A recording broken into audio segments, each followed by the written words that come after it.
And we are live. I am back, your favorite functioning voluptuary, and with my good brother from another mother, Kimo Cornwell of the band Hiroshima. Yeah.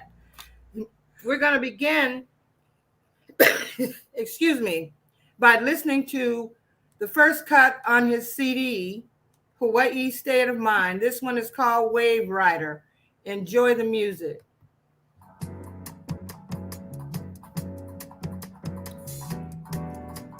I hope you can hear it. I dig this tune. Hot. Thank you. Yeah.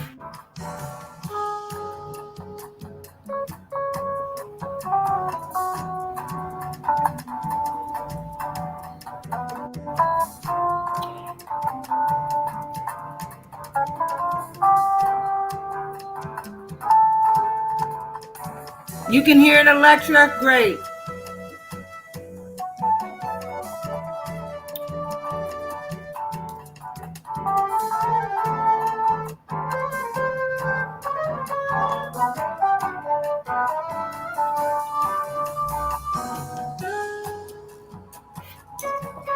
Freddie? Oh, this is a Japanese guitar player I've been working with last couple of years. YU Oka. He's from Osaka, Japan. He's been living in LA for like about 10 years now. Young Okay. kid, he's a young kid. He's like 36, young compared to me. Yeah, But right. yeah, he's a really good player, and he plays a Japanese instrument called saxophone also, and he teaches that. So you know, we're doing a project together actually. Doing, Well, we yeah. will actually, we'll talk about it after the song goes off. Okay.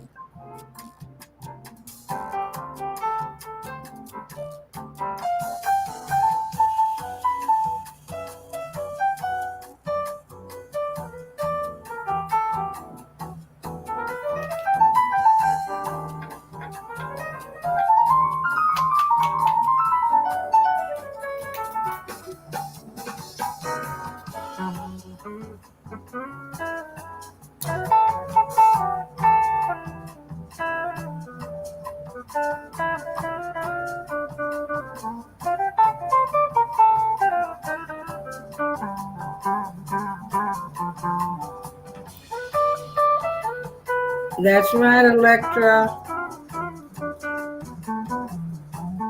Yeah, you and I, we play with Barbara Morrison by any chance? Barbara Huh? Morrison. Barbara Morrison. She's a jazz blues singer. She's pretty legendary. What's his name? Barbara Morrison. Oh, I know Barbara. Yeah, yeah. So we do some work with her sometimes. Yeah, I met her at Arco Iris. I mean, Yep. yeah. The Was it? band? No, that was the name of the band. Arco Yeah. Iris, I think. What? It was Nucleus Nuance. Oh, wow. I haven't heard that name in a long time. Yeah, I know.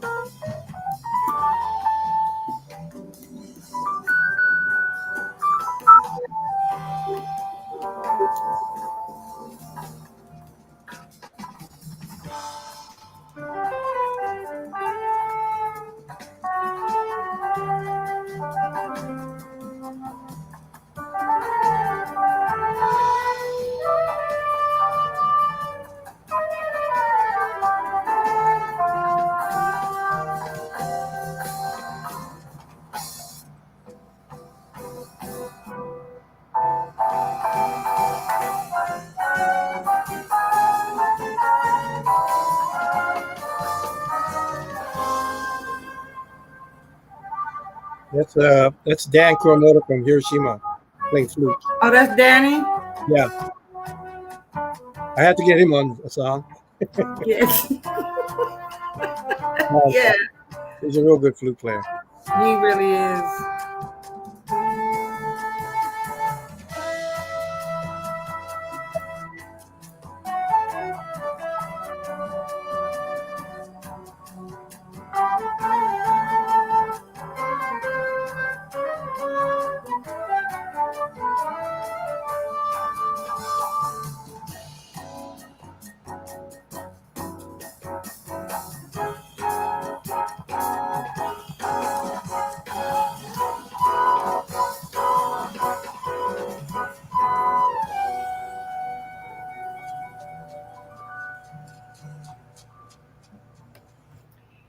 That was Wave Rider on Kimo's latest CD called Hawaii State of Mind. Hi, Clarence. Hi, Doreen. Kimo is the keyboard player for those of us that have been around for a minute for Hiroshima. Let's give him a warm aloha. Aloha, Kimo. Nice to be here with you, Jace. Nice to see you too. And if you slip and call me Dolores, I won't be mad, okay? That's the girl I really know. We go way back, way back. Oh, way back. Yeah, like I don't know that I've known anybody as long as I've known you and some of the guys that I met when I was in Hawaii, and we were really like Clarence Field says, hey. When we were really like cooking, baby, we set the islands on fire. Do you hear me? Yes. Now, I first want to talk to you about this particular song, Wave Rider. I love Herbie Hancock and instrumentals, and so I can hear his influence in this tune. Was he one of the people that you listened to or that you admired, or? Well, yeah, Herbie is the man for me. I mean, I've listened to him forever, and he's the biggest influence on me, I think, than any keyboard player. And there are a lot. Yeah. Herbie, I just love Herbie's take on music, his approach to music, and his feel, and everything he does. He's such a great musician and person. He really is. Yeah. So it can't help but slip out of me, I guess. Yeah, right. Yes, it does. It really does. It does show in this song. Yeah. You shared with me what your inspiration for Wave Rider was. Would you please share it with the people that are here at our very own listening party? Yes. Well, I wanted to write something for my brothers, my two brothers who passed away. Actually, the beginning of 2000 and 2010. My older brother passed, and then my younger brother passed a little later. Mm-hmm. And so I wanted to pay tribute to them somehow. And they were surfers in Hawaii. They surfed a lot. So I didn't want to call it surfer or surf rider, but I figured I'd put a twist on it and call it Wave Rider. Oh, I could hear the waves crashing. I mean, I tell you, I have been to the waters, the beaches on the Atlantic side, and they don't compare at all to the beaches that are on California side, Pacific side, and then further out on the islands. I mean, those beaches, of course, not necessarily Waikiki Beach. It's kind of toxic, but I mean, going out. Yeah, I have to say, no, we went back for one of our concerts we've done in Hawaii with Hiroshima, and we stayed in Waikiki, and I was surprised. Actually, the water is pretty good. I mean, really? It's far better than I thought it was going to be. Yeah. And I went in, and I could see the bottom. Okay. No oil slicks. Right. It was pretty nasty there for a minute. Yeah, no, I don't know what they did. They cleaned it up, I guess, or something. But it's great, actually. I was surprised. I mean, pleasantly surprised. So it's really nice to see that, especially, yeah. But well, my next question would be, we're going to play another song. And as I stated in the description, somebody is going to be able to get an autographed copy of this CD. It's really beautiful. All the music is beautiful. Thank you. When did you know, and I ask this of all musicians, I knew as a little girl, probably about 3 or 4, what I wanted to do. And I was announcing I was going to be a jazz singer at about that age, So when did you know when did you know that's what you wanted to do, was to play, not only just play keyboards, but to carve out a life in music? Well, I don't know. That part of it came later, after I graduated from high school, I think. But I always loved music. And, I started taking classical piano lessons when I was in the third grade. I think I was 8 years old, and we had my grandmother's piano was, around the house, so we used to Mhm. bang on it and everything. And she saw something in me, I guess, that she liked, and she started sending me to the piano lessons, Mhm. which Hate I was, it.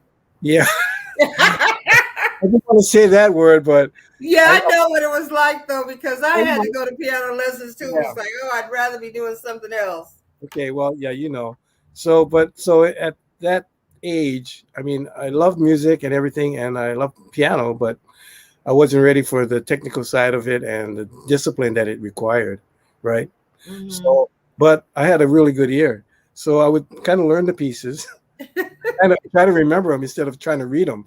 Mhm. And but the piano teacher was too smart, they would catch on, like, so. But anyways, I started at 8 years old, and I took for about 6.5 years. So it was good in that it gave me the foundation parts of, music, piano, and classical. So and then through high school, I played in the drums. I love drums too. So I played in the marching bands and orchestral bands in the drum section for 6 years in middle school and in high school. And then, then when I graduated, I was going to join the army. Oh, And really? this was during Vietnam. Yeah. This was in the late Glad you 60s. didn't. Me too. But after I found out what was really going on, so um, some friends of mine told me that there was a good musical program down at the Leeward side of the island, Leeward Community College. Mhm. You might Mhm. be familiar. So I went there and I got back into music, and I wanted to. That's when I decided that I wanted to make it uh, a career, and things evolved from there. Didn't you attend Berkeley? No, I didn't. I knew a lot of my friends from Hawaii that went, Yeah. but I Yeah. didn't. Yeah, I was just kind of half street, half schooling. You Half know, street and half schooling. I yeah. get it. Well, who are the person? Who's the personnel? You said Danny Kuramoto from Hiroshima is playing the flute in that piece. Hmm. Who else was on the CD on that particular cut? Were they the main? Was this the main band for the whole thing, or just for this song? No, I had okay. The basic concept, it's Hawaii state of mind. So what I wanted to do was I could have used a lot of LA guys, but I know there's a lot of talent in Hawaii. So Yeah. I wanted to use as much of the Hawaii musicians that I knew, and to add to this CD. So on this particular song, I don't know if you know Dean Taba, but Dean Taba is a I think really I good. know Dean. Yeah, Dean lived in LA for a while too. He played with a lot of great artists also, but he moved Mm-hmm. back to Hawaii. So I got him to play acoustic bass on this song. There's a young kid, Abe Lagrimas, amazing Mm-hmm. drummer. Yeah. He plays drums. He's amazing jazz ukulele player, and Really? he's an amazing jazz vibist. I did not know that a ukulele could be used for jazz. I've never heard that. Yeah, That's you got to give it to exciting. that. He plays Spain on it and everything. Oh, So really? yeah, he's amazing. Google him, or you You know, got to give me his name again yeah, before we go off so I can check him out. And he plays vibes, huh? he plays vibes. He studied under Noel Okimoto. You Okay, remember? yeah. Yeah, and so yeah, Abe is around. He's around his mid 30s too, I think. But so I'm glad I got him to play on this song, couple of songs on the CD. Okay. Who else is there? I mentioned you, Oka, Dan, and that's about it on this. Oh, I have a percussionist called. His name is Richie Garcia. He played on all the. He did all the percussion on the CD. And Mm-hmm. Richie's toured with Hiroshima. He's played on our CDs, but he's also played with Phil Collins, Mm-hmm. Ross, and a bunch of other artists. So I'm happy to have him on this CD. Yeah. Well, we're going to go to the next tune. Okay. And when I come back, I want you to tell me how you know, how you got and how you even managed to get with Hiroshima, how you met them. We're gonna do song for Capolo. That's okay. If I can mention that Kipolo is Deborah in Hawaiian. Is it? Yeah, Oh, so so it's a this song is a for song for Debbie. your wife. Yeah, I had to do a song for my wife because she. Okay, I have to say that she was the original catalyst for me to start this CD. Okay. We can talk more about it later, but yeah, Yeah, Debbie's my girl. Yes. yeah.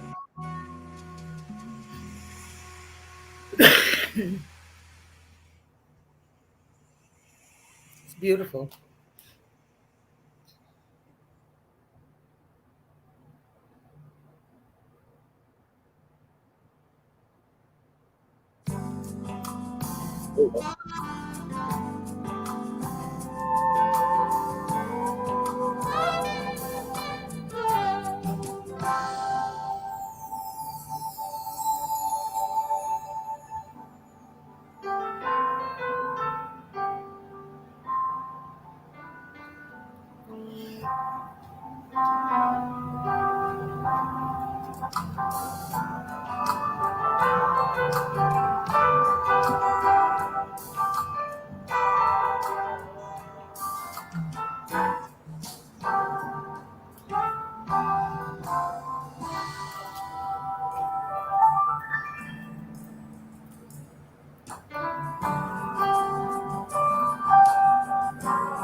It's beautiful. Thank you.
This is Mikey on the horn, on the sax. Yeah, Mike Paulo. Yeah, Ah, yeah, we'll have to tell some stories.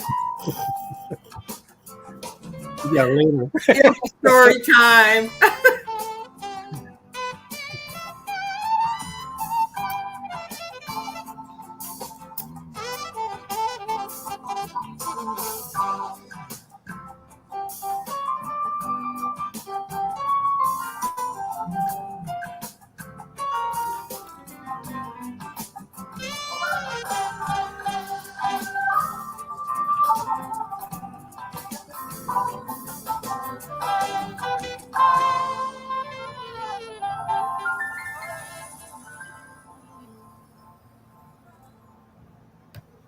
That was Song for Capolo. I learned something new.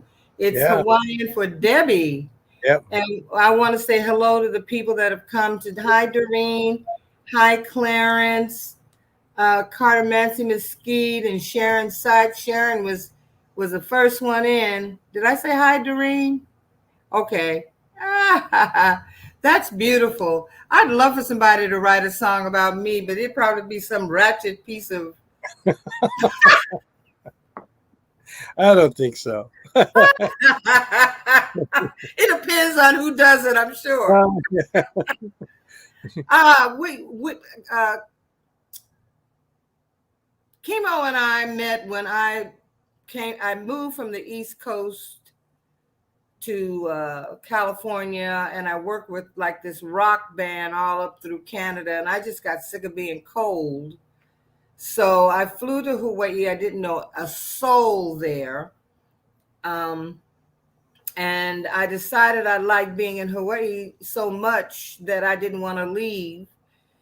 And it was really kind of the way things unfolded so that I could stay was really crazy, because on that same day on the beach, I met about 3 or 4 other ladies who felt the same way I did. So this is when you could get a refund on a ticket, and we took all our money and we got an apartment at the Governor Cleghorn right in the heart of Waikiki. Yeah.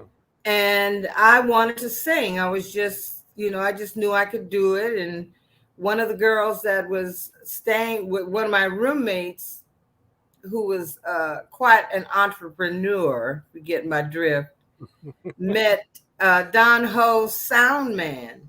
And he invited us all to see Don Ho's show.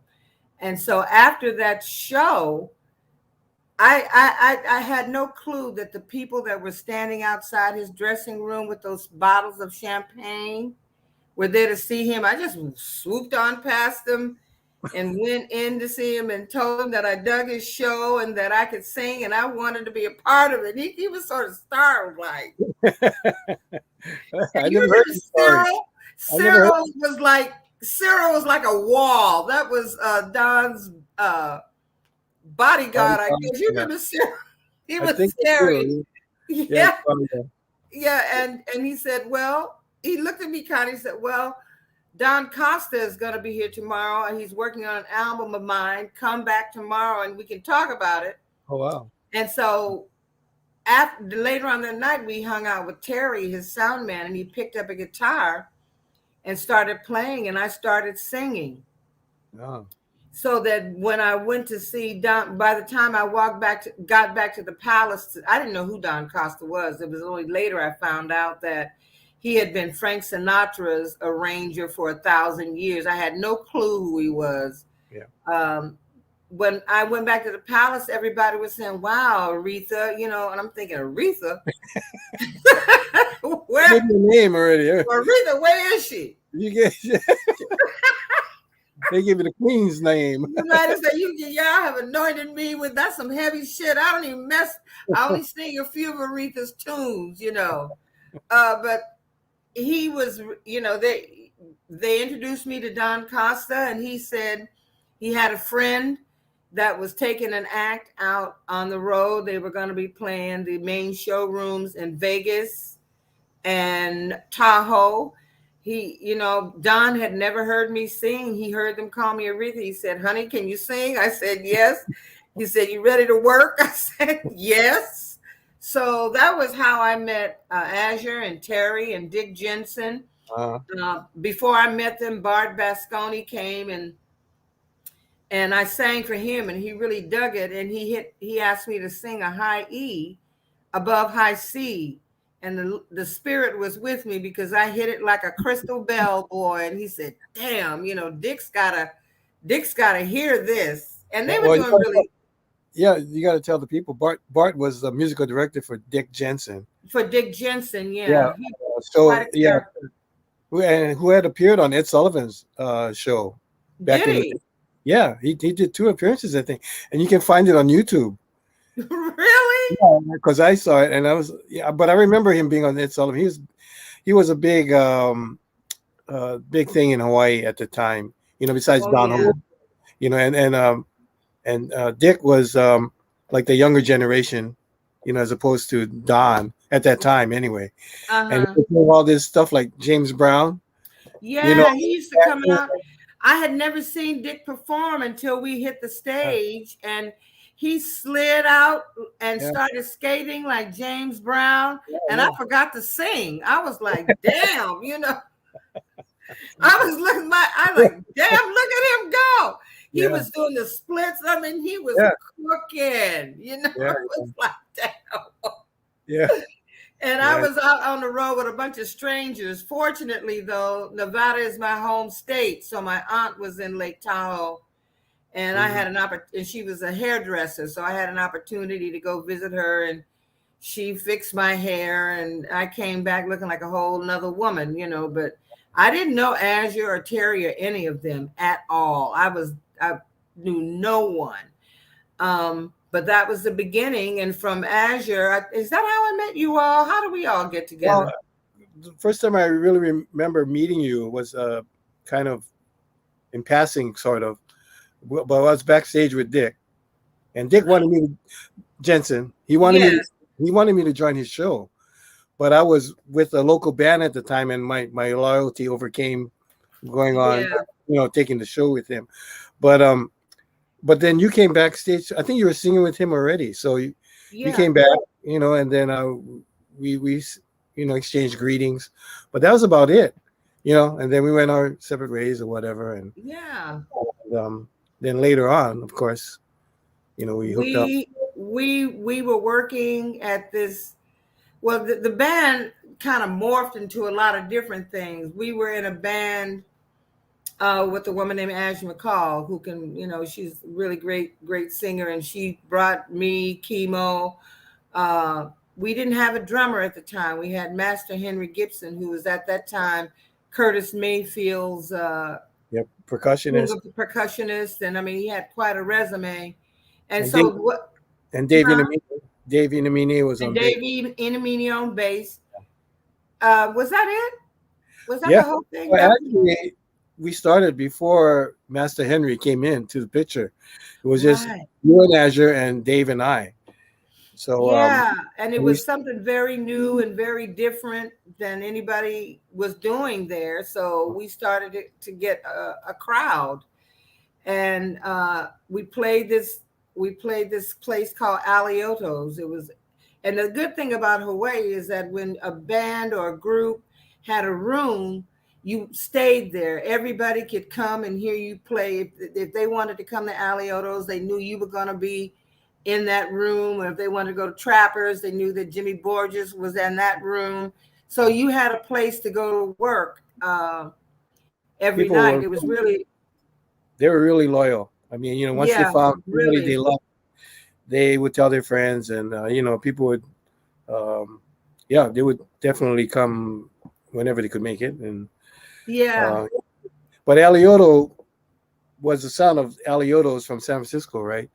Right. And Their famous father Alioto. had been a previous mayor of Yeah, San Francisco, Joseph Alioto, and right. and so Nunzio, his son, and his cousin opened this restaurant at the top of a hotel, and they were down for having music. Yeah. So that's how we met, and that was a lot of years ago. I ain't gonna tell nobody how many years ago because they go to counting on their fingers and shit. I don't know. I don't know. Long Some of your time girls ago. weren't born back that time, probably. I remember and then we went, something kind of happened, and the band, we came back, Chemo, Dave Inamine, Michael Paolo, Pucci Yeah, Nicosia, yeah, right on drums. um, drums, yeah. Yeah, Was that the band? Was that the rhythm section? that was. I think. Yeah. Well, and Glenn And was in Glenn Goto, oh, the. our Glenn Goto, Yeah, may he rest in yeah, power. yeah, He transitioned a few years back. yeah. Beast keyboard player, No, yeah. just a beast. Yeah. Great arranger and stuff. Great array, all of that. He really had it in him, And I remember that we were packing. That place couldn't hold all the people. I think they stopped coming for the food, and Yeah. really started coming to hear us perform, because it was. And like we talked earlier, I think the band, our show or act or whatever, was starting to support the restaurant It because really, we were packing them in the the lounge basically. yeah, But people were yeah. And I really, mean, packing them in, it was like, there was a you line to get. know, Yeah. there was no COVID. It was up Yeah. close and personal Oh in that God. room. Yeah. Yeah. Yeah, it was something. And then usually on Monday nights in Hawaii, the clubs are dark, and we actually played Michael Paulo's Daddy's Room. Yeah. Yeah. Right. Um, Yeah. yeah, I remember the eventful night when I had my car accident.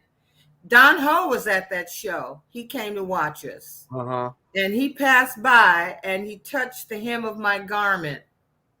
And I said, he put some juju on my ass or something. Not really. I I was singing in the car on after our show. We had a great night, and I was driving a convertible MGB, and I went for this note. I'd been trying to get above high E, and I hit the note. It was clear. I closed my eyes for a moment, and when I knew anything, I didn't know anything. I'm on the car was on top of me. I'm on my knees Oh wow. on the pavement, trying to figure out like what just happened, and I could see feet. You remember John Berger, the journalist? Oh yeah, John. Yeah. Yeah, I was kind of dating him. He was real sweet. Oh John. Yeah. I mean, I still see John from time to Yeah, time. he's real kind. And Yeah. I could see feet and I could almost hear heartbeats. Wow. So I tapped on the window and asked them if they could get me out of the car, if they could help me. And a policeman looked in and said, "Hang on to the steering wheel, ma'am. We're going to turn the car over." You were upside down. I didn't even realize. I mean, I must have I had to have blacked out. I Yeah. mean, Wow. because it You wasn't even like I was speeding. John said it was like a slow motion thing where I just went up on the meridian into the lamppost and just over. Now, was John with you, or how did John John? was driving his car in front of me. I was Oh, following him. okay.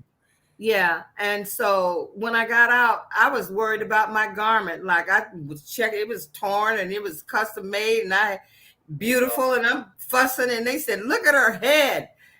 My head was concussed. Oh God. And, oh, she's in shock. I really didn't know what had happened.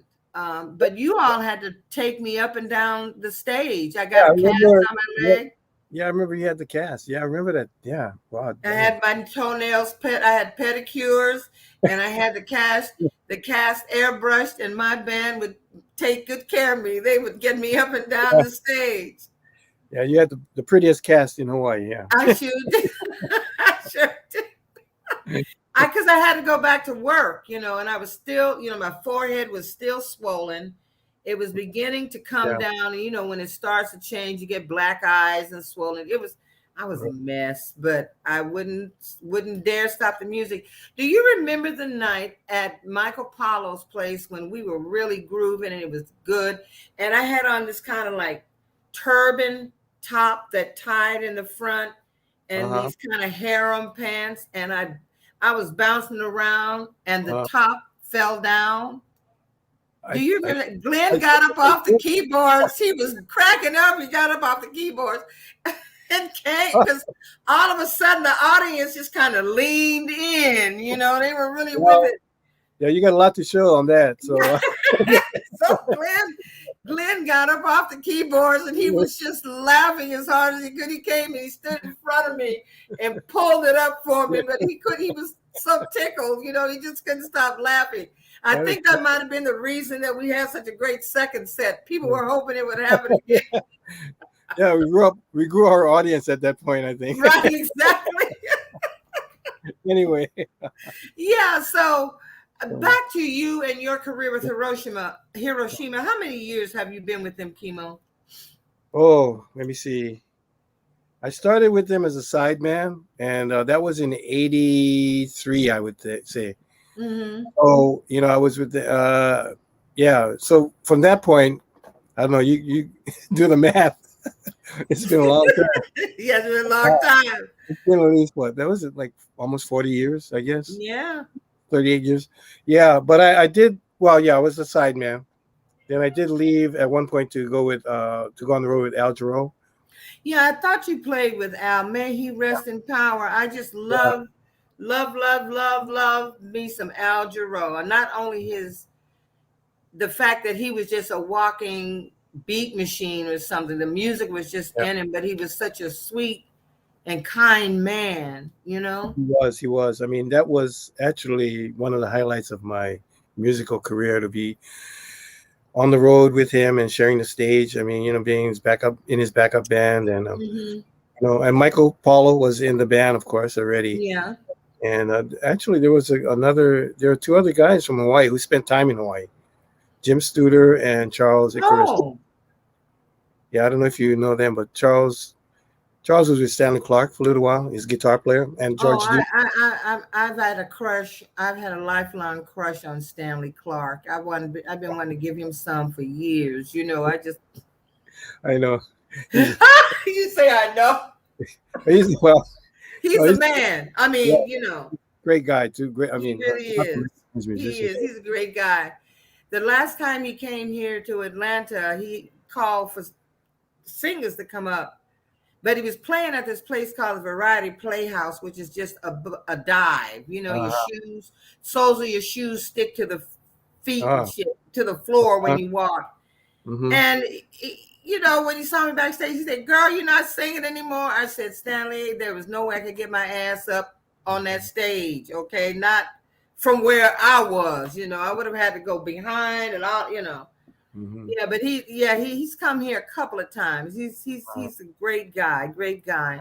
Yeah. We're gonna. What was it like being on the road with Al? Well, amazing. To hear him every night, to be playing with him every night, and then it was during the High Crime tour. He had an album after Jarreau, I think it was called. Yeah.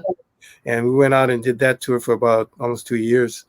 But it was, first class, and Al was just the greatest guy to work with, as not only as an artist but as a human being. Yeah, I mean, that's what I mean. He was a oh, wonderful he human wasn't being. pretentious around you or anything. He was just a giving man. And one thing I have to say is Al could hang, and he loved Yeah, his he wine. could, and He he loved could his talk. wine. Oh my He loved God, his wine. he Yeah. could hang and he could talk. He would Yeah. sit and talk Oh with you yeah. as long. We'd go to sleep, okay, after the game, and we'd get up in the morning to get on the bus to go to the next city, and he'd be up. He'd still be up, talking to whoever would listen to him. Yes, And I don't know how he did it, because his voice, really, I never heard anything give out on his voice. never. And but such a sweetheart. And we played Chastain Park a couple times with Oh him. yeah. Here in People would bring up Atlanta. bottles. Yeah. Yeah, people would bring up bottles of wine, because they have the tables and Yes, eating. at Chastain we can take Yeah. food, and What a great place. it's a Yeah. BYO. It's a great outdoor concert space. Yeah. Yeah, it is. But anyway, the times we played with Al, people would bring up the wine. And Yes. then he'd be talking a lot. It's like, Al, we got to get good. We got to do it again. People came to hear you, man. And so, it was funny. But so great memories and great times, and a great band to play with. He had a lot of great guys going through the band. So, a lot of fond memories.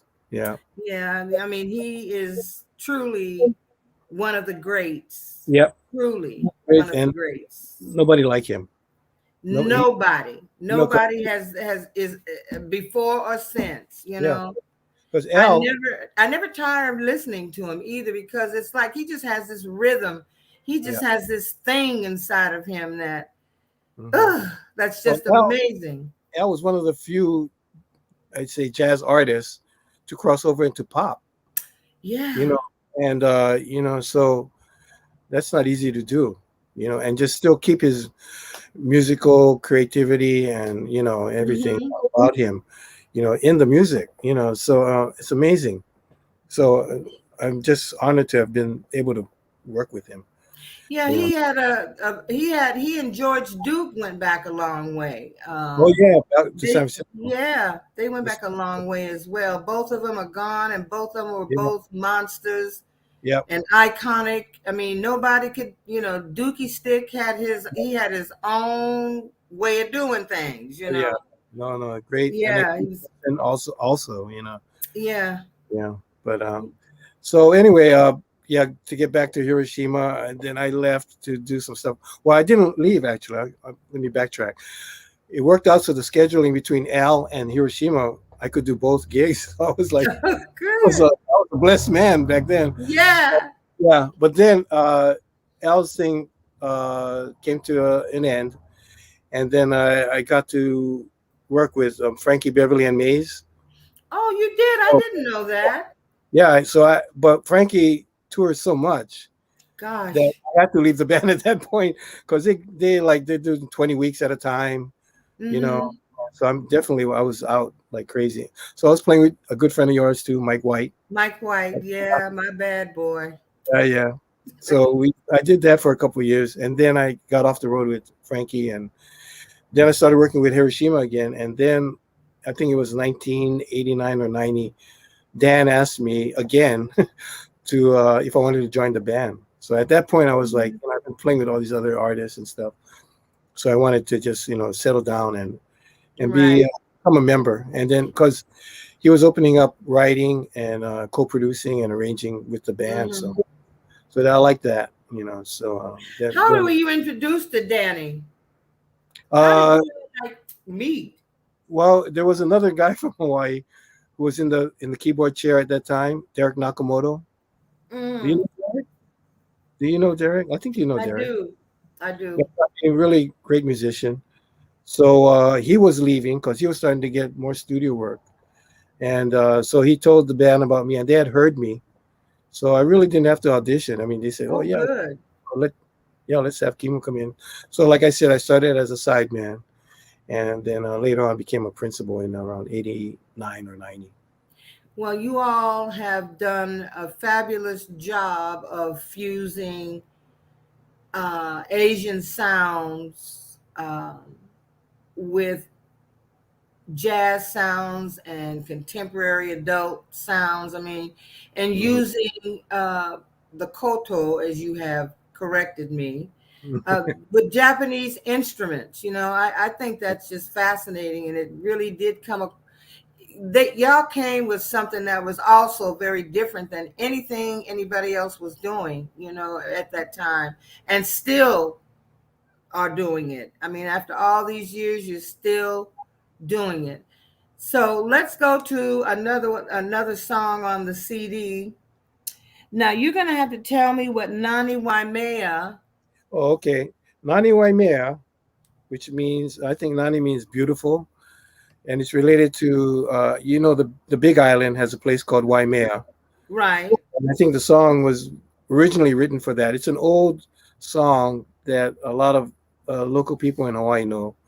And I wanted to, on this CD, I wanted to include a couple of covers of old Hawaiian tunes. Uh-huh. They were classic, and I wanted to put my spin on them. Well, So, that's yeah. Nani Waimea. Well, we're going to listen to it. And I also want to mention that if any of you ever have an opportunity to hear him play Don Ho's signature song, I'll Remember You, you have to hear it. It's absolutely breathtaking. I think it's on SoundCloud or somewhere. Yeah, I have a, I don't know what you call it. It's not a page, but I have a section where, Kimo Cornwell, and I have some songs I've uploaded to that section. That one made me cry. It was so Oh, beautiful. oh, thank you. So The this original, I did the arrangement for my mom when she you passed. did? Yeah, that was for her, really. So, Wow. yeah, I came Well, up I with. felt it. I felt you. I really did because I remember tearing up. And Oh, I wow. never teared up when he sang it. Uh, Yeah, when we come back, I have to tell you about some Don Ho stories. there you And go. we will, yeah, and we'll talk about some of the great talent that has come out of Hawaii. Great. Some great talent. So here's Nani Waimea.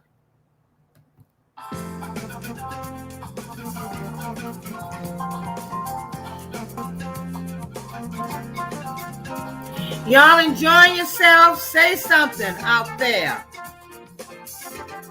Oh, yes. Jakarta says there's something in Al Jarreau's voice. Yeah. He had a lot of joy in his voice, Jakarta.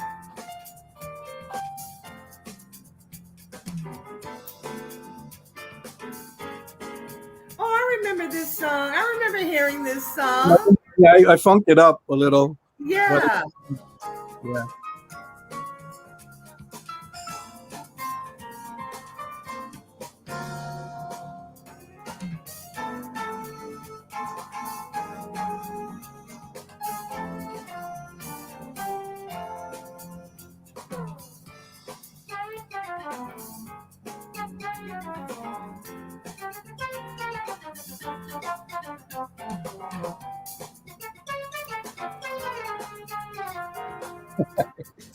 You can see the coconut tree. Oh, how I miss Hawaii.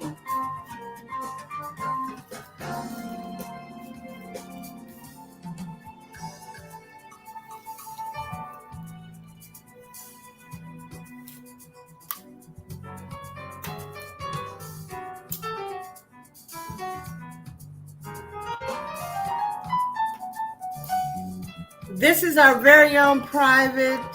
Yeah, hi Clarence. Yeah, woo, you ought to see me do the hula, baby.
All right. I love it. I love it. I love it. I love it. Yeah. Let me get myself together over here because we're going to go to the next tune in a minute. I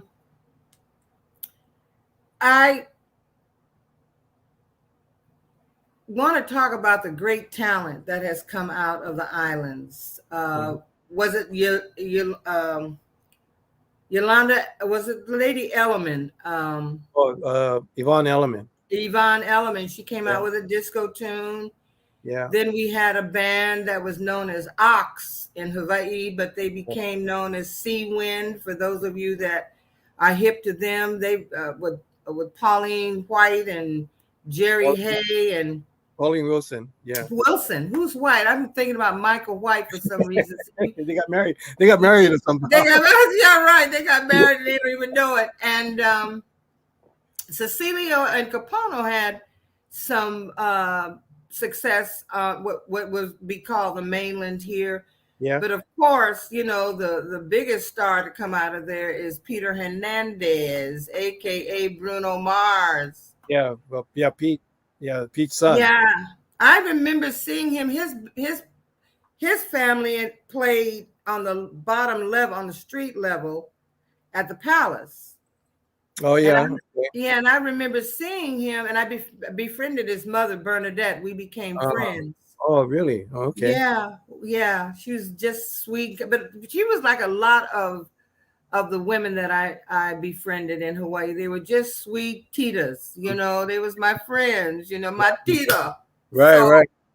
And I remember watching him perform his Elvis bit. And it wasn't as if he was mocking or mimicking Elvis. This kid had become Elvis. He was like serious as shit, you know?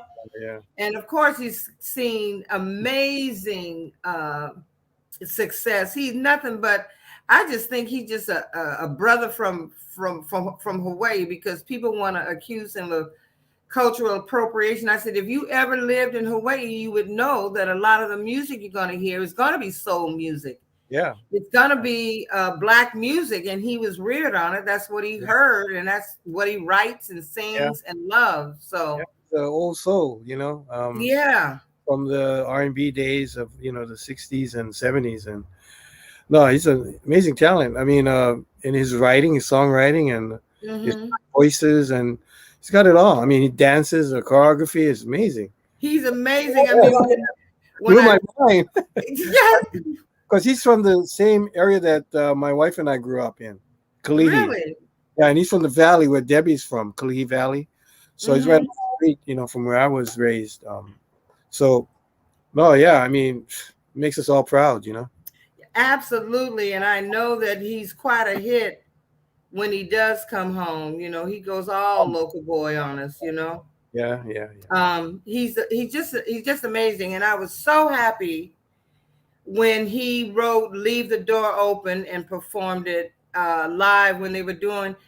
They captured the whole 70s and 80s doo-wop kind of, you know, soul singers where they were dressed in suits. Right. And dance, and they had choreography. It was great, and I was just glad to hear some real music.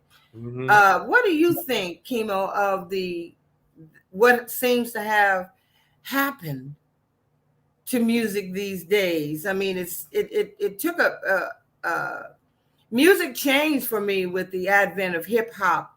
Well, at first it was some good shit, though. You know, some of the early hip hop I dug Tupac because it had a message, you know. I dug Biggie just because, you know. But then it kind of, it's become commercialized, basically, a little more, I think. And you know, when that happens, then you lose some of the soul in it. You know, I think. You know, and the message is gone. I mean, I know that it's kind of had something to do with people talking about their lives and where they live.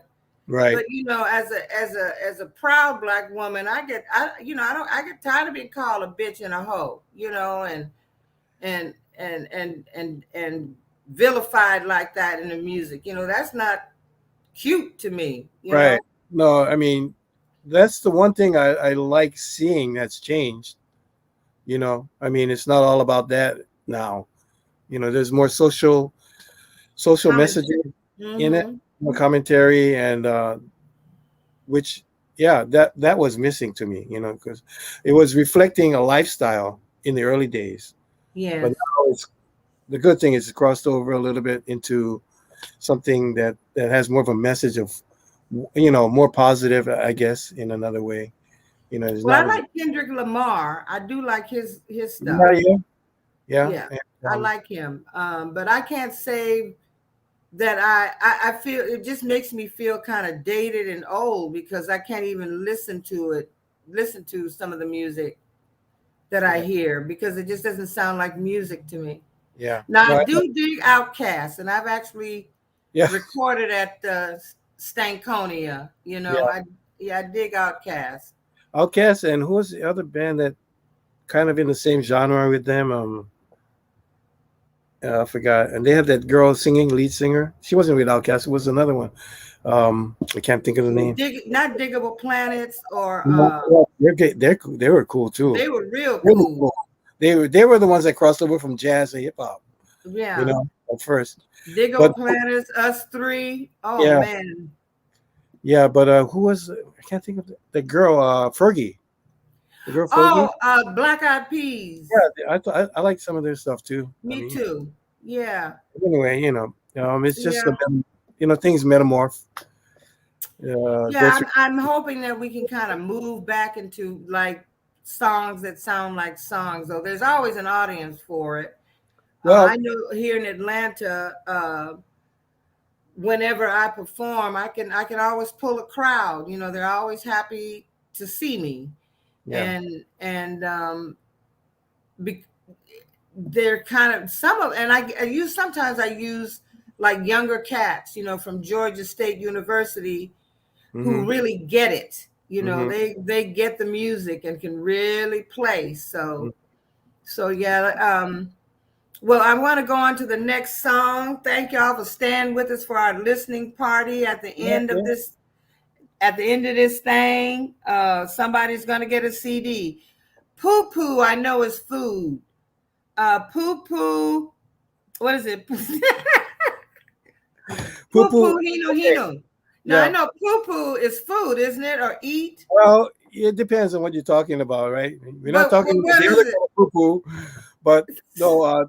Okay, this song is a cover song of a Hawaiian classic, and it's Poo Poo Hino Hino, which is bright shells. Ah, Okay, for this particular meaning, and it was written by one of the first families of Hawaiian song, the Beamers, um, the yeah, grandmother of Keola and Kapono Beamer. yeah. Yeah, so she wrote it, and it was really, I mean, we used to sing it when I was a kid. It was like a lullaby, "Poo, Mm, very slow yeah, lullaby. And I came in and I wanted to use it, and I bastardized it. yeah. You sure? I Of kind of course. jazzed it up. I jazzed it up, Latin jazz funk, funked it up, and so hence this version of it. Well, But it's hey, originally bright, ain't shiny shells. Was it? ain't nothing wrong with putting a little stank on it, son. Well, okay. So I had to get the licensing agreement. Oh, we can't play it. Well, from the Beamers, right? I had to look up these cover songs. I had to see if they were public domain where anybody could use them, or Okay. they were, they're still copyrighted and had to be licensed to use. So I had to check with the Beamers, and I checked with Capono, and Okay. Yeah. he loved it. He said, Yeah. it reminds me of a Herbie Hancock album, The New Standard, which he Yeah. really did with all, he switched up on all these standard pop songs. Yeah. And It did. it's one of my favorite albums, actually, And uh, by Herbie. the one I really loved from him, and I was really impressed was the what is it? The Joni Mitchell songbook, and she's Oh, one of my favorite all time writers and yeah, singers. He did this sort of tribute yeah. CD It was The to River. Joni Mitchell. Yeah, it's great. And he got a Grammy for it that year. Yeah, Tina Turner is singing one Yeah, of the songs that I sing, "Hissing of Summer Lawn." yeah. Right, She right. sounds good. She doesn't sound rough like she did in Proud Mary. She's Oh, actually I sounds love it. real cool and smooth. Yeah, it sounds good. So Exactly. let's listen to this one. Let's see what else, what you did to the tune, Kimo.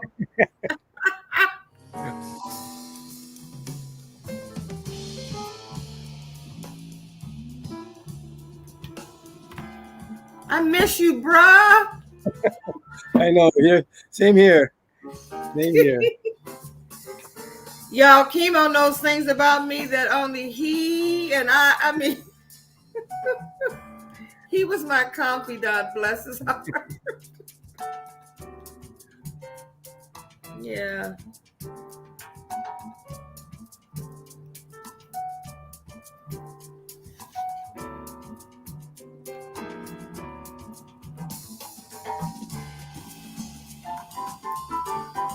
Sounds good to me. Yes. Thank you.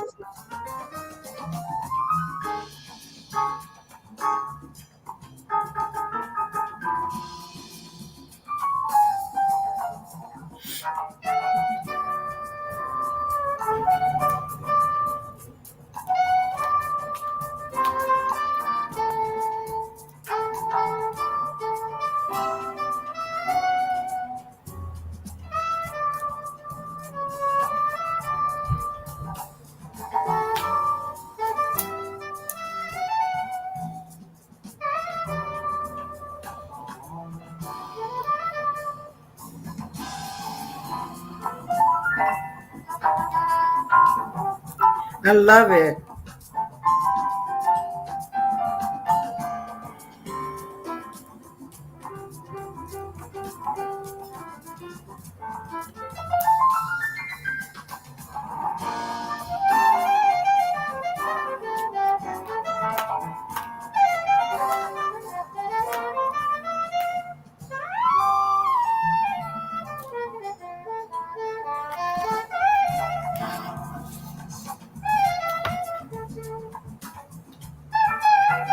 I feel like dancing. Yeah, Latin feel. Salsa. Yes, I love it.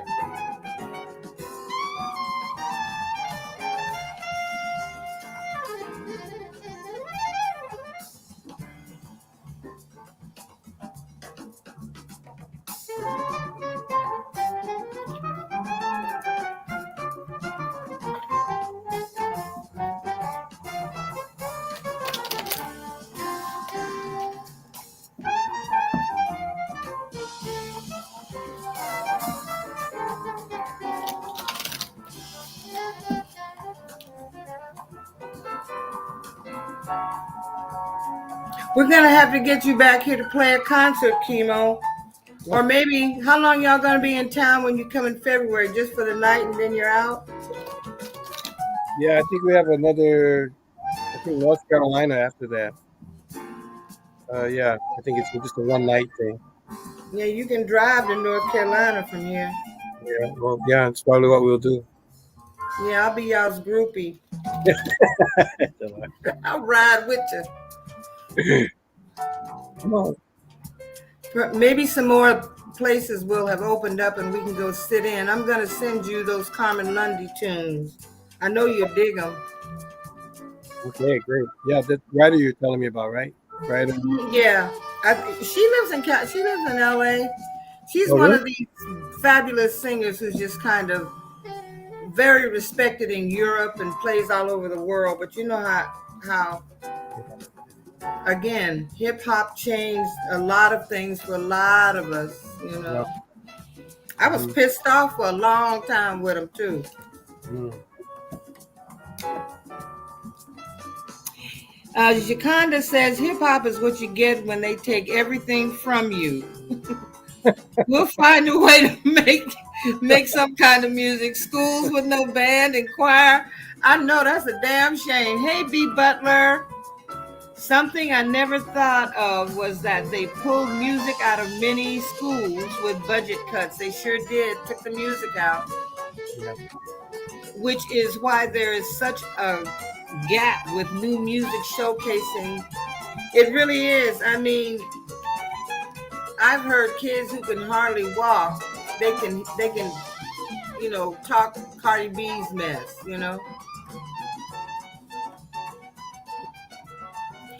Shoot, I want to dance.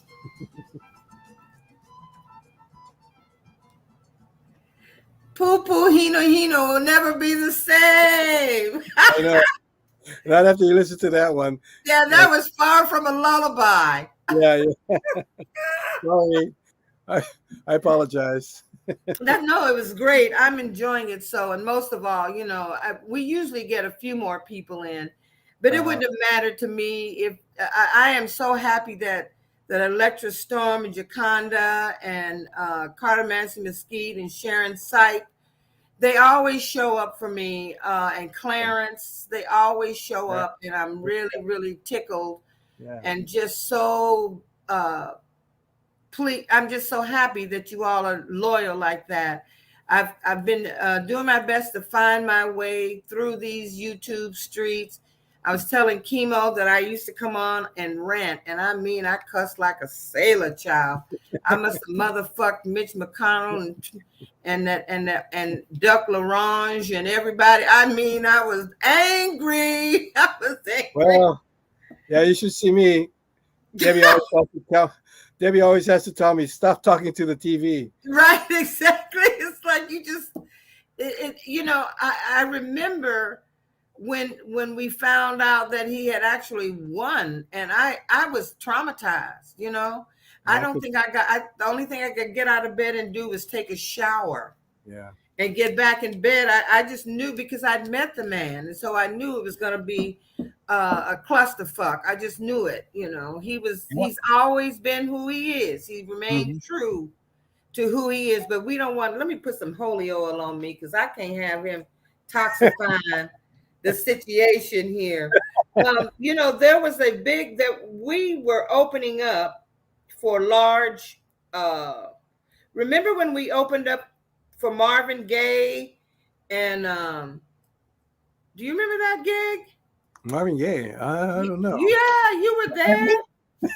Yeah, Marvin? You were with me. He was doing I used to go out and party. Yeah, but I don't remember doing that. I would remember something like that. You did that. Yes, you did, because I can't imagine that there was any other keyboard player there to do that.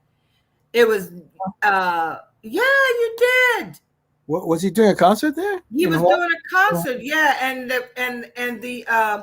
there was a strike going on. The public works children, the people who clean the street, and I remember Steve Jones was there, and he wouldn't cross the picket line. None of y'all would cross the picket line, so we had to figure out a way to get into the venue without crossing the picket line. Wow. I don't remember. I must have been a walking zombie or something. Yeah, well, a couple of times. I think we probably. I know that Marvin Gaye came to record a couple tracks on the North Shore. Yeah. I think related to that album. So that was yeah.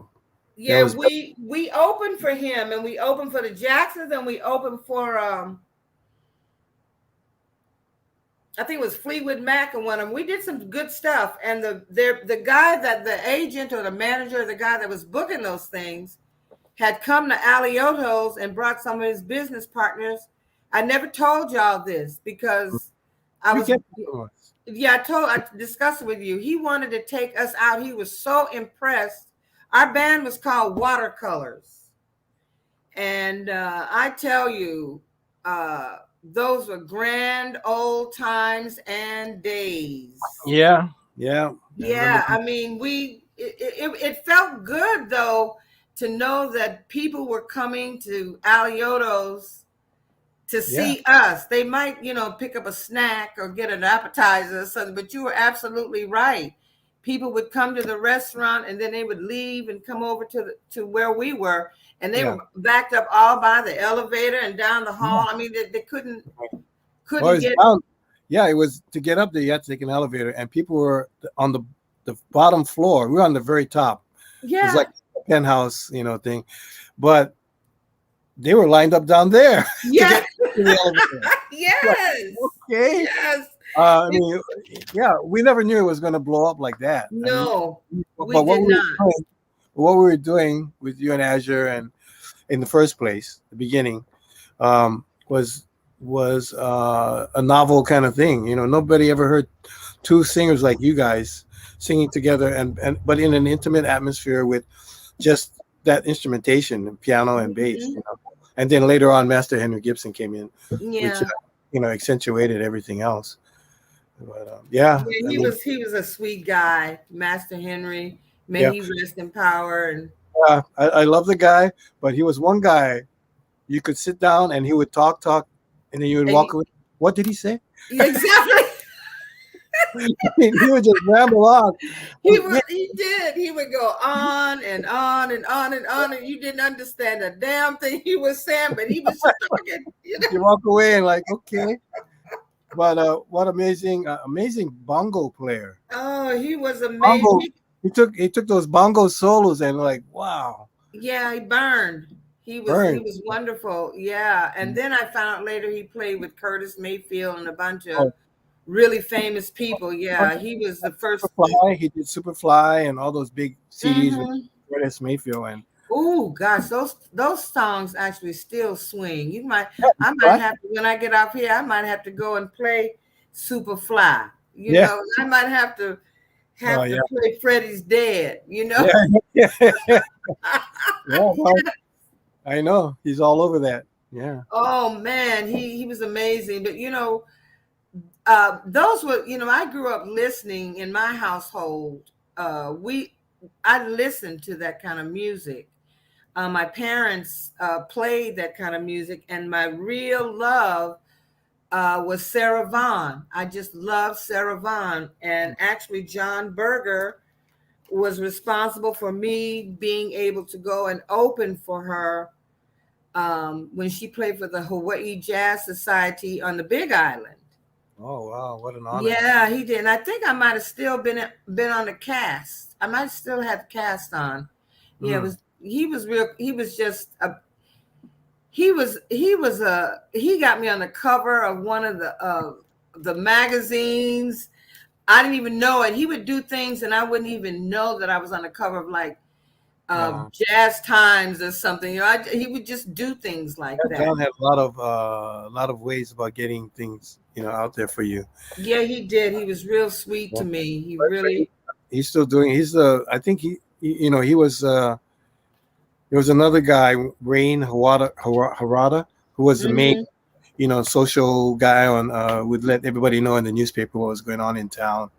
But now John does that pretty much. John's taking over, so So it's he's good. still doing this Yeah, the news about town.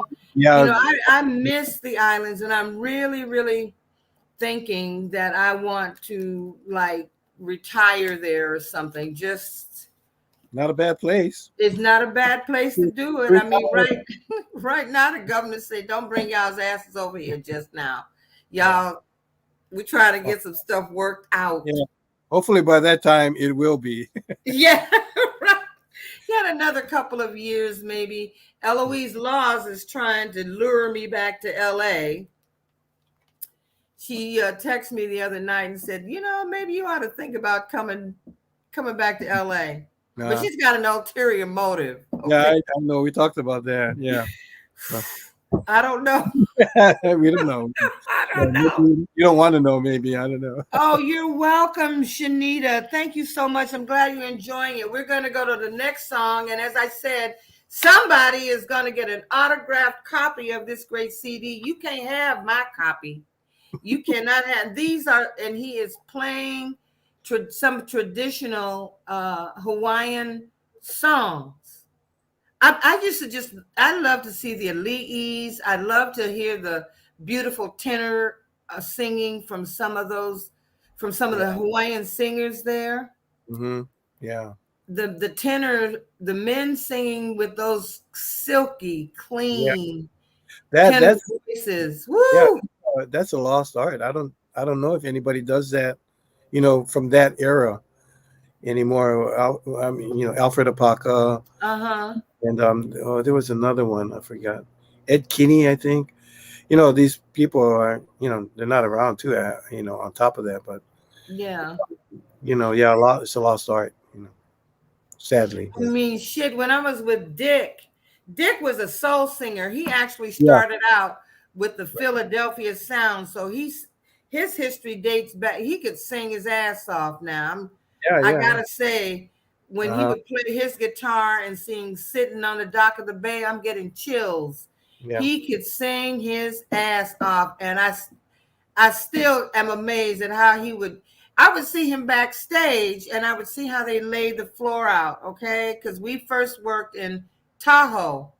Mm-hmm. And he would be back there waxing the bottom of his shoes. I didn't. What is he doing? You know, he came. We were singing Ray Charles' tune, "Good News, Good News," and that good news, you know. And he would come. He came zipping out of back, zipping from backstage, and he skated down that whole. Yeah, that was some shit. Yeah, he had a great show. I mean, and he did that. Remember the piece? He would do the Lone Ranger impersonation. Yes.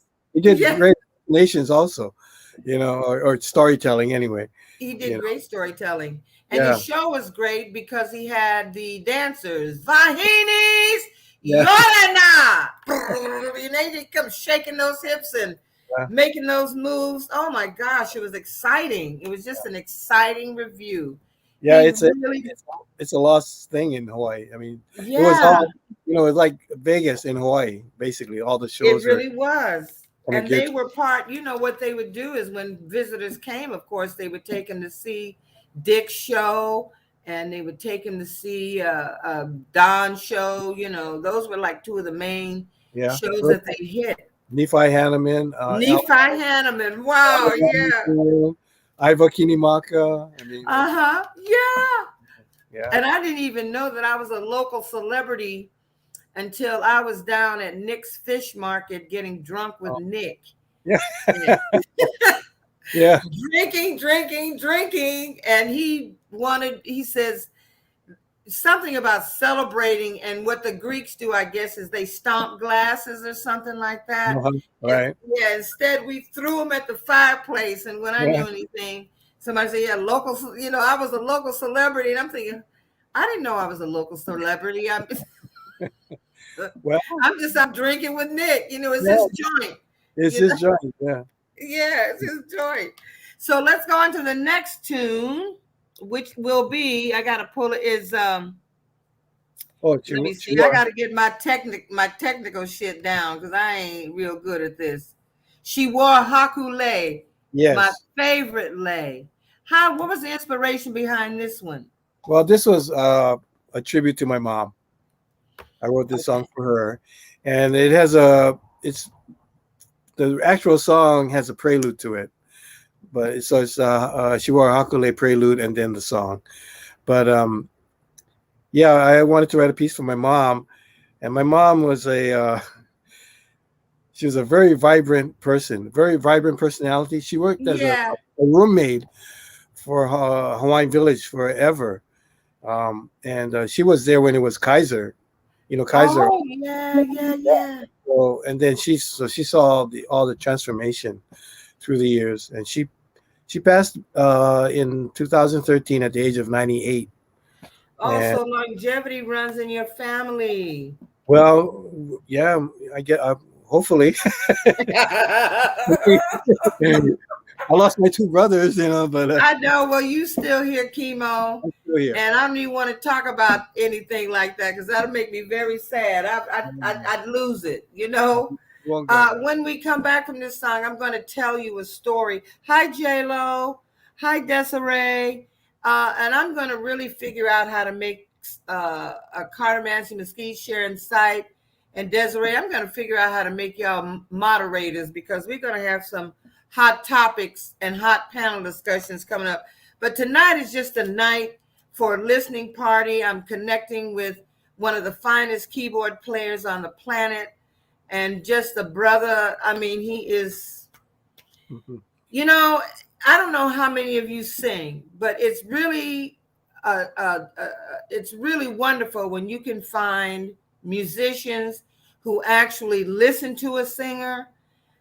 Kimo is one of those keyboard players, and he lets you know he's listening because he'll give you a call back or something. He'll let you know that he liked what you did and he's speaking to you, Oh, how I miss that band. Conversation. How I miss that. How I miss you guys. I'm going to This- throw myself on the mercy of you guys, and we're going to, since everybody's now, most of y'all are in Vegas and California, we really need to get together, like for old times' sake or something, you know. Yeah. Anyway, she wore a hakule.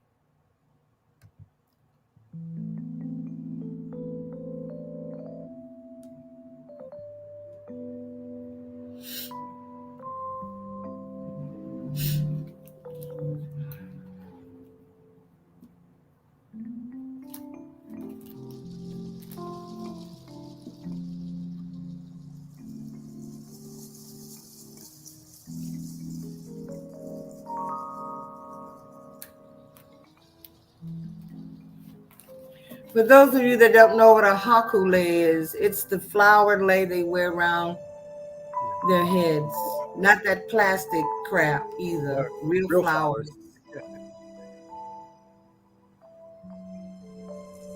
I miss the flowers. You could smell the tuberose at night. Oh yeah. And the plumeria.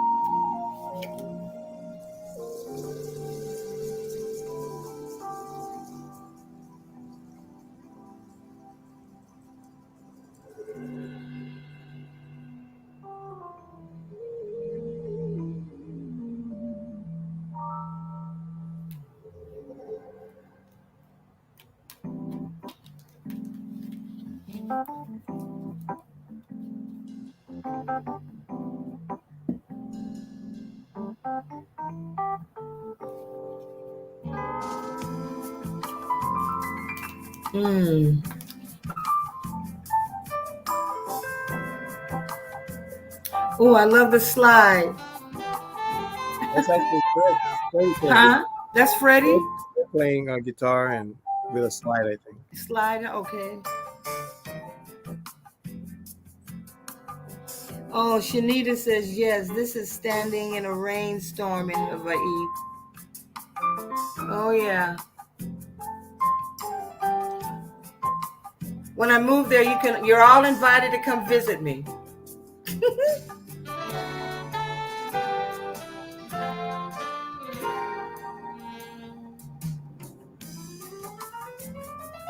Beautiful, Kimo. Thank you. Thank you, Mrs. Cornwell, for birthing such a beautiful man.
So gentle and lovely. It's romantic, you know.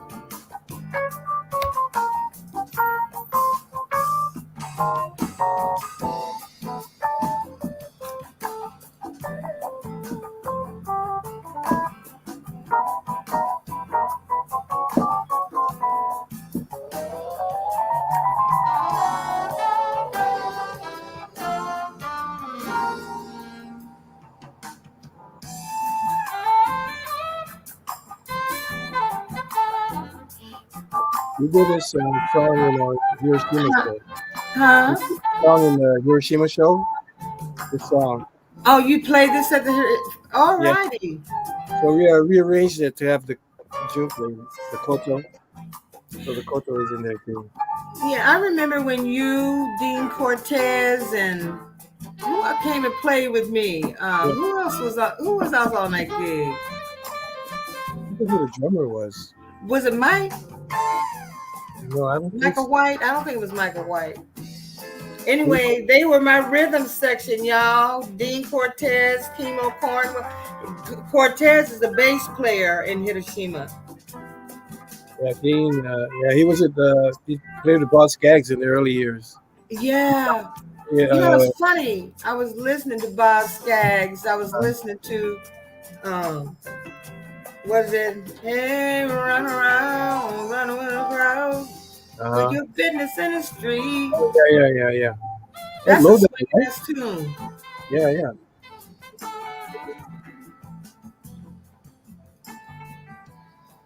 This is lovely. Thanks. See? This Appreciate it.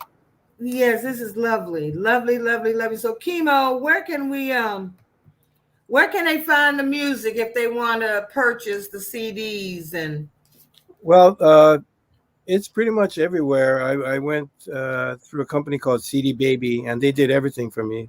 mm-hmm, They put it on iTunes. It's available on iTunes as a digital download. mm-hmm, Um, Amazon, Amazon. If you want physical copies, a CD, actual CD. But I know mm-hmm. not too many people have CD players anymore, unfortunately. No, with But streaming, you know, just Spotify, Pandora, all the major streaming services anyway. So it's out there. Yeah. Desiree says, I know Jace, I'm listening to his music at this moment. Are y'all enjoying yourself? If you are, someone says, Shanita says, Chemo is amazing. Wow. Thank Uh, you. and she loves the music history. We got lots of stories, I tell you, because Some of them we can't repeat here we on the can't repeat them. at some point, privately. Maybe we'll do a private show so that we'll tell the stories. But Yeah. I want to tell you something about this man. And I'll never I'm gonna try to cry. I spend too much time putting on this makeup, so I Mhm. can't cry.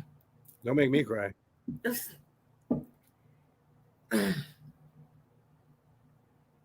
I've told you all about the time I was raped. I was very open about that.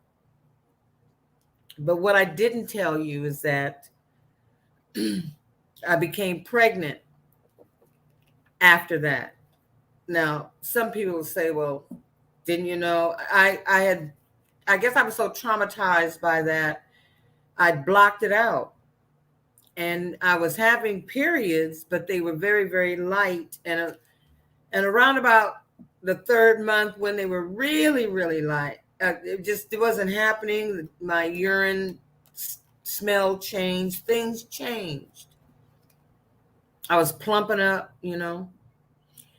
So I went to see a doctor, went to see the gynecologist, and at Queen Capulani Hospital, and that is where they deliver babies. That is the hospital for the delivery of babies.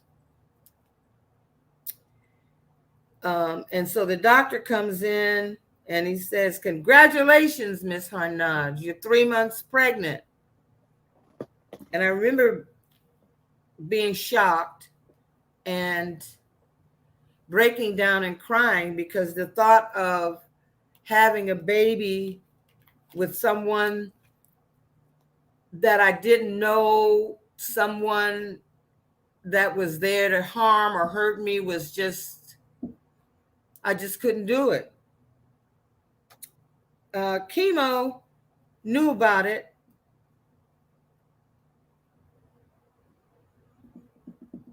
And I remember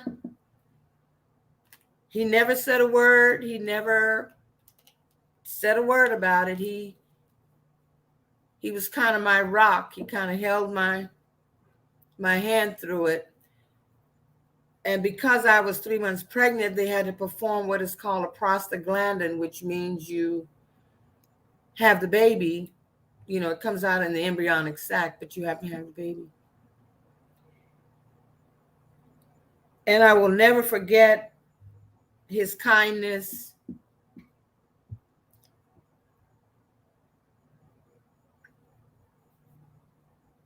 And his care. And I'm not sad about it. I'm just so happy to be able to say that I have such a friend as this. Thank you, brother. Well, no, I remember that time and driving you to the appointments and stuff Yeah.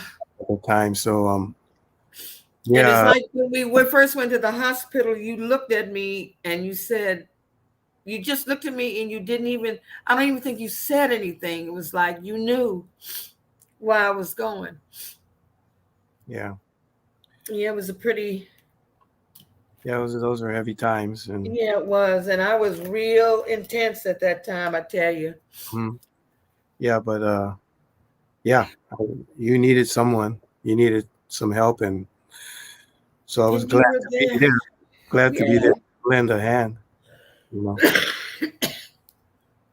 'Cause- Me too, Kimo. I can't tell you how precious you and Debbie are to me. I can't begin to tell you. You know, his wife is beautiful and just one of the most laid back chicks.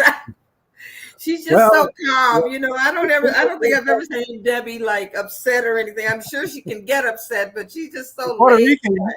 She's Puerto Huh? Rican. She's Puerto Rican. She's Puerto. Oh well, yeah. Okay. And that's not a bad thing, but you know they have No, a but they have a temper. yeah, no, but it's all good. But I mean, you know, yeah. So, but she is a sweetheart, and Yeah, she is. you have the greatest heart in the world too. So, you know, it was not a problem being there for you. Thank you. I will never ever forget it. And when my ship comes in or my fat ass stop catching the wrong one, you and Debbie we'll all be able to go to Hawaii and retire and just zone out on. You know, I don't think I've had any good weed. I don't know that America on the mainland has any good smoke. I stopped. It's like I was getting such garbage. I just stopped smoking weed because shit, it was nothing like, whew, the island stuff, baby. Yeah, but even that is hard to find now too. I mean, they did all that. I forget what it was, Operation Green Harvest, I think, on the Big Island, and that's where all the good stuff was coming from. Yeah. So, I mean, when they did that, I don't know, but that was. remember when they used to do those burns, though. You remember when they would go, they pretend they was busting people and shit, and they would go up in the mountains and they'd be they pull up all the weed and do a burn, Oh yeah. But that was a cash crop. That's stupid. Well, yeah, that was the number one crop in Hawaii was It sure was. Lolo, and Yeah. then, if they, if it was now, oh yeah, Hawaii would be, that would be like sugarcane was. Oh yeah, exactly. I mean, right now, and Pineapple. if they like legalized it, because that's what I mean. Yeah. Whew, that was like better than any medical grade that I've had. Yeah, I mean, because of the volcanic soil. Mm-hmm. It's so fertile, and it's so, perfect for Pakalolo. So anyway. Oh yeah, Paco Lolo. And I remember one time I smoked some that was so good. Yeah. It's like I saw myself astrally project and walk across the room and sit in a chair and look at myself. I was so high. And it wasn't laced. It wasn't laced with anything. It was nothing. Just pure herb. Yeah. It was just, it's delicious, and it didn't have that real nasty odor. The stuff that I'm smelling now is just, it's like Well, it's laced with It's some of awful. yeah, It's like it's just awful. yeah. And I have not had any good smoke. The last time I did have some, I didn't feel good. You know, it felt like Mhm. it might have been laced with something or something. It was just It was, wasn't yeah. no fun. It was no fun at all. But yeah, the weed there, I had weed in every room in my house. You could go to the bathroom and puff on one. You go to the bedroom, the boudoir. You can get some, oh yeah, good stuff, good stuff. Yeah, yeah. So we'll go on to our next song, and that song will be, let's see. Oh, okay. It's the title, Hawaii State of Mind. Oh, let me see. Did I do something wrong? I must let's see here. Okay. All right, yes. No, it went back to Wave Rider. Oh, okay. Well, we heard that one already. Let me see if I can get let me see if I can Hawaii State of Mind. It's right after Hakule. I wonder why it's not on. I don't know why. Maybe my player somehow. I have everything but Hawaii State of Mind. That's the Oh. shits. Well, okay. We can skip over to what's the next one? What's the next one up? Let's see. It just takes me. It's got song for Capola Wave Rider, song for Ricola Nani Waimea, Pupu Hinu Hinu, Shiwa Hakule Prelude. Then she wore Hakule. Then it Right. takes me back to Wave Rider, and I know I had all those Oh, songs loaded. Now I could do a little something, something. I would have to leave this screen though, and pull up the tune. either way, you have to do a part two. Yeah, you'll have to come back. That's just all there is to it. Let's You'll just have to figure come back, and we can tell some of the. That was not a story, you all, of sadness. That was just the story of joy and happiness, because I don't call many people a friend. I've learned over the years the difference between an associate or somebody you just know and a true friend. And I'm fortunate that I have a true friend in this man. Um, Hiroshima is out on the road. Where y'all playing next? Well, we just played up, like I told you earlier, Yoshi's in Oakland. We played 2 nights there, sold out. We've been in Kansas before that. Before that was Houston. Kansas. Yeah. Well, we played it was an Indian casino. And Okay. yeah, no, yeah, I know Kansas. Yeah, Yeah, Hiroshima. Kansas. But it was interesting. We played places like we never thought we'd get an audience, like Indiana. We sold out the place. And Atlanta, we so love Atlanta because back in the day, in the 80s and 90s, we They had a played big the shit. following. Yeah. Yeah. I mean, we started at a place called Moon Shadows way back. People who know that place, and it's no more. But then we played a lot in Atlanta, and it was great. We had great audiences. So that's we're coming to Atlanta, I think, in maybe next year, February. February. Yeah. But our next gig is where's our Louisville, Kentucky. Believe it or not. Damn. Yeah, we played there last year. We got a great audience too. Louisville. Not last year, but the year just. I mean, when I think about the southern states, I think about these tight ass rednecks and shit, down, down, down, down, down, down, down, down. So it's refreshing to know. Yeah, but our following really is a black audience. Yeah, we love y'all. Yeah, so I mean, they love June, of course, Yeah. and they're loyal fans from way back. But anyway, we play Louisville, and then we go to Cincinnati, and we were going to Miami, but that got canceled. Oh yeah, well, DeSantis We want to go to Miami. killing everybody down there. To Satan, you may Yeah. not want to play Oh, Florida. no, so that's fine. But for now, anyway. Yeah. So anyway, those are the next two coming up in October. Well, we have a gig with Michael Paulo, my friend, forever. Yeah, Michael Paulo played with Al Jarreau also. Yeah. He was our sax player. Right, and he's all over this album. But Michael he's become a entrepreneur in promoting smooth jazz. So he Yeah. does out where he lives in Temecula, and so we're playing a South Coast winery, and he's booking acts over there, and Hmm. he wants to take us to Hawaii. He wanted to take us back in October, but COVID's gotten bad over there, so we had to put Is that it on really hold. bad there? It's yeah. Well, the governor said, "Don't come here if you don't He have did. to." He did say that. Don't So come here. We yeah, got enough over here. Don't bring your shit over here. well, that's the problem. Tourists are coming in and they're not uh, doing what Taking. they should be. Yeah. So it's it's spreading. It's a super spreader. So uh, Yeah. yeah, so we're gonna postpone that and do that at a later time, maybe in the spring. So Maybe I can get up with y'all. I mean, for real though. For real. yeah, I think over time my voice has only gotten better. I've kind of, and sometimes when I get up and sing, I'm so concerned about wanting it to be perfect that I don't loosen up and just let it flow. hmm Now I don't give a damn. It's like, it and is it's so much really better. It's no, so much better that way. it's called character. Yes, yes. But you know what? We can't forget the most famous Hawaiian of all, Barack Obama. Oh yeah, yeah. Damn. Now I so wanted to get to meet him when he was in the White House, and I was thinking, well, maybe Hiroshima would do some kind of event because we played for the Democratic, conventions and from time to time. So I was Hmm. hoping, like, well, we play an event where we could get to meet him, and I could just go like this. Yes. Hey, you from Hawaii? Yeah, Yeah. There you go. This is Hang Loose, yeah.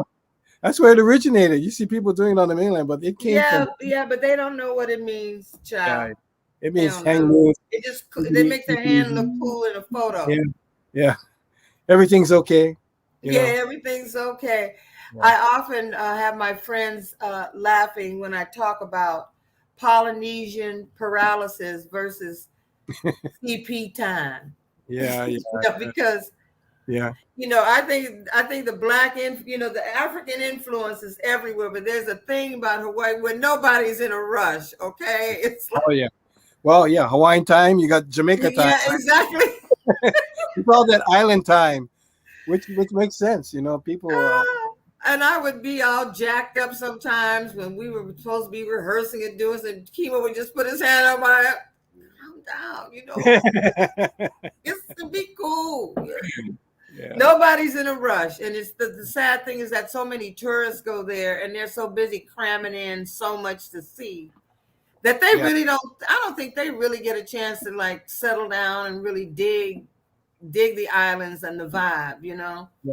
Yeah. That's the part that they miss. I think.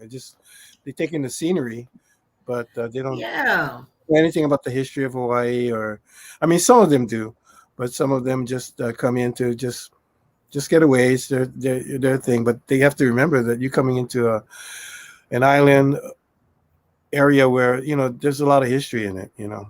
There's it's Culture, culture. I study the history and it's almost painful.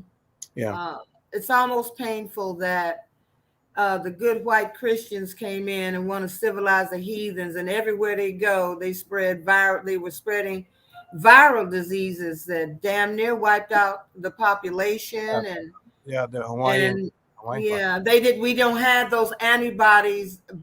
People, black folks, Hawaiians, Asians, islanders, aborigines, they didn't have the antibodies to fight off viral diseases, so it was killing them.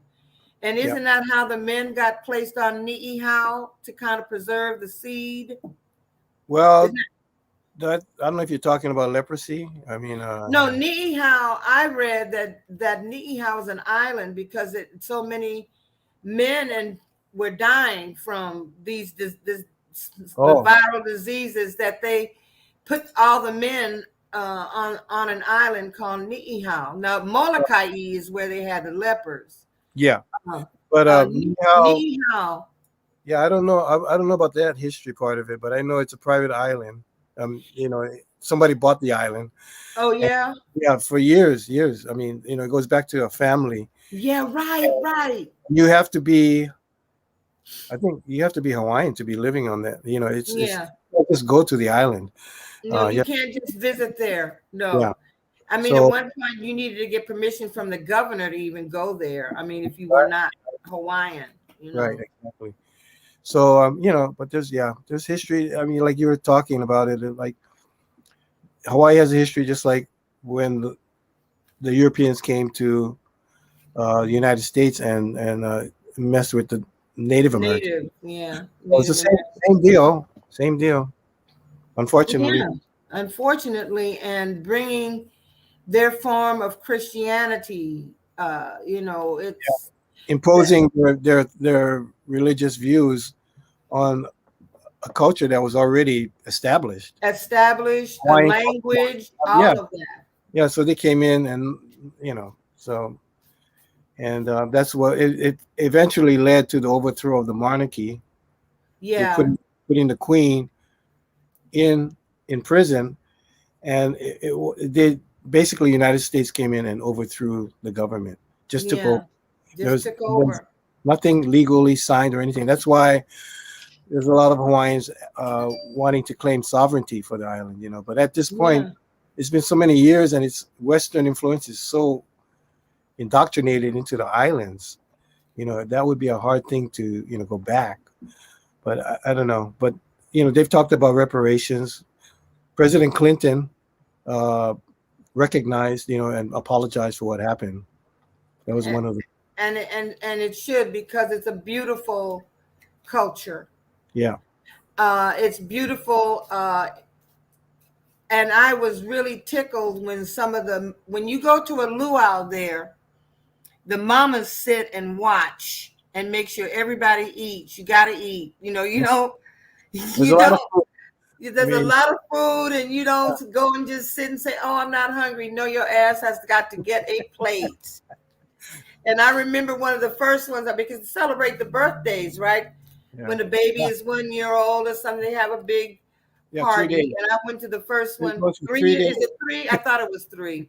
Yeah, And the mama, she thought I was a local girl, and she escorted me to the table to make sure I ate some of yeah, the pig. and yeah. and I, I mean I mean I just miss the good old, just the ohana, the family vibe. It's Yeah, I did not miss the mainland, except from time to time you want to be able to do more than drive around in a circle. But oh man.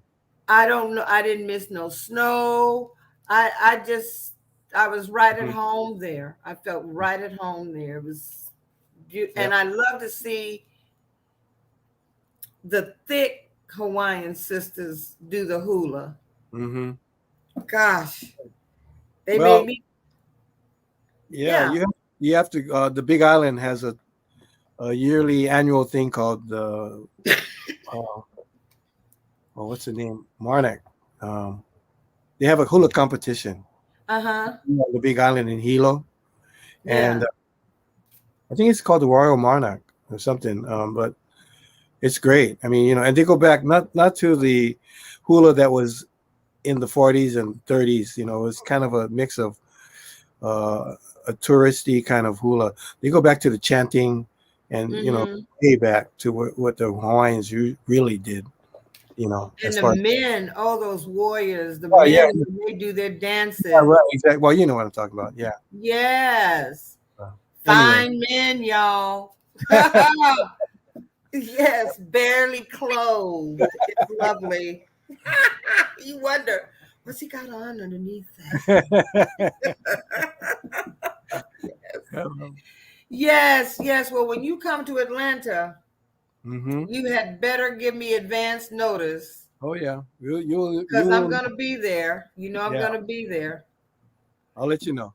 Yeah. Definitely. And now that everybody is kind of like stateside, I'm going to keep asking, why don't we just do this? It ain't going to hurt nothing. And Uh-huh. we might actually enjoy ourselves. We just might actually have a good time. Yeah. Oh yeah. Yeah, because it was swinging when it was swinging. So now it's time for the CD giveaway. Now, how am I going to do this? A Yeah, number between. can't call in. First number to call in, they're in already. Yeah, You know. they can call. Well, if I'd given them my phone number, I'm sure. I might. That's an idea, though. That's an idea. That's good for the future. But we're gonna do the regular. If you can guess the number that I'm thinking between. I'm not gonna even make it 1 and 100. Let's just make it between 1 and 10. And the first person that gets close to this number is the winner. And you can email me your address at jazzyjace, JAZZYJACE at gmail.com. I'll put it in the chat and I'll make sure that I pass it on to Kimo. I guess if I could spell my name. He doesn't know me as Jace, you all. We tease each other because Kimo is Hawaiian for James. And when he called me the other day, I said I recognize the last name, but I wonder who the fuck is James Cornwell. I know. Some But I imposter. recognize the voice right away, you know. I know. Yeah. Okay, let's see what numbers we got. We got a bunch of twos. You know what, Electra Storm? You hit it on the nose. 9. So you are the one that you are be blessed with the copy of Kimo's CD, Hawaii State of Mind. I don't know what happened on my player, why the song isn't on there. Well, like I said, maybe we do a part 2. But I want you to come back. Yeah, come back. And maybe if we can plug in David or some of the other guys from the band from the old days, we can just have a good old luau or something. We can have a real party and reminisce and tell some of the more spicy. Oh gosh, I got up to some stuff in Hawaii. Oh my God. When I think about it, I got up to some things. Yes, sir.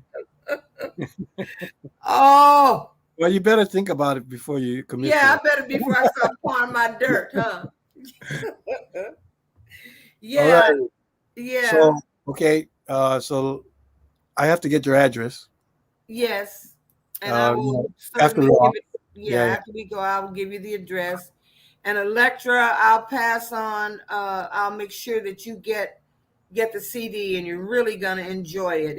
It's romantic, and it's I don't know. It's just so many things, and maybe I'm a little biased, but I don't care. I'll be biased. It's just wonderful. Yeah, the album has a lot of different styles on it because my taste is pretty eclectic. So it goes from one thing to the next thing. There's the last song is Back Home, which is just piano, but the one before that is a very kind of a fusion-y kind of song called The Polly. Okay, I don't know why that's not. I know it's got to be on this player somehow. Yeah, let me just do a. Hold on for a minute. Let me just do a little something here. I got to see if I can find it. Because I know it. I know I have the Polly.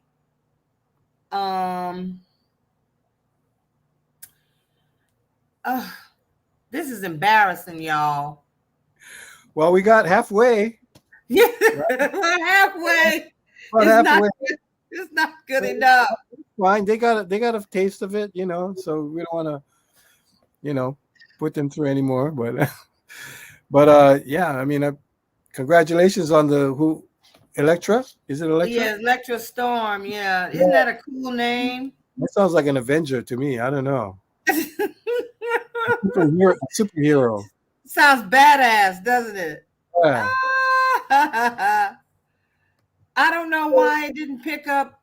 I could have sworn. See, something told me today I needed to sit down and get my shit together and make sure that all the songs were on here. I just assumed because I actually pulled these from your CD. Uh-huh. Is that girl still in here? So and so I thought the whole album was on there, but no, you're in for a real treat. That's all I can say. yeah, yeah. Plus, I it's hope. autographed. Yeah. You got a few bragging rights, and and I don't know where any of you are located, but if you hear about them coming to your town, please go out and support Hiroshima. Um, and Yeah. support your local musicians, Yeah. period, Yeah. Exactly. because COVID really did it. I mean, last year would have been a stellar year for me had it not been for COVID, and it just kind of blew everything up. It was one day we were working like regularly, and next Well, day people were postponing, and then pretty soon they were just canceling altogether. yeah. Unfortunately, in the entertainment field, it's the last thing to come back. You know, Yeah. besides the restaurant businesses, which obviously should, and all the businesses that have to shut down. But I mean, nobody has money to go out to support them Yeah. too, from not Yeah. working. So I mean, it's a catch-22 almost. But yeah, please support musicians and the live music and entertainment in general. Yeah. Funny Mom says, really enjoyed this stream. Thank you, Jace. Thank you, Kimo. This is just what I needed. All Have a right. blessed night, everyone. Yeah, I think we all kind of needed we needed to go there for a minute. We needed to go somewhere that was peaceful and calm and beautiful Well, because I haven't heard the rest of your show before, so I don't know I didn't know what to expect. So I know he wasn't here for the early days when I was doing all that cussing and I stuff. heard about it I from you. mean, I still may go back to it, but before we go, we really have to acknowledge the lives of the ones that were lost in Afghanistan here recently, the American soldiers, that perished in Afghanistan and Kabul, and the chaos that seems to have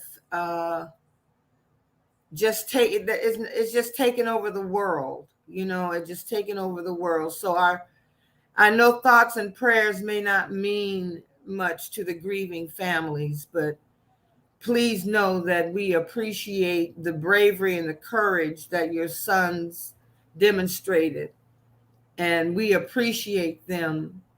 And may they rest in peace and in power.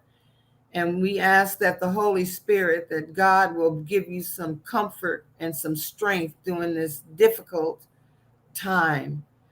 Um, it just feels like somebody lit a match, put it on a stick of dynamite and threw it, and kabloom. These last 5 years, I mean, we were kind of hoping that after uh, Stanky Booty was gone, that perhaps we would get on like some kind of, we were elated for a moment, but he just kind of left. He just burned down the fucking house. He just left such a mess.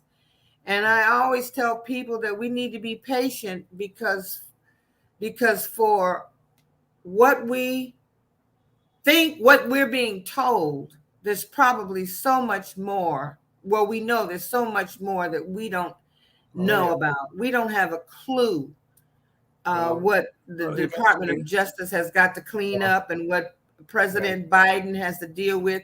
He had no choice in this thing. And I'm because of the book of the pilot, steaming pilot doo-doo that the grifter left him. He had no choice. And I feel that this was all a trap, a way to derail him so that he looks as if he's not doing a good job. But we have to understand this man has been at this for a long 40 some years.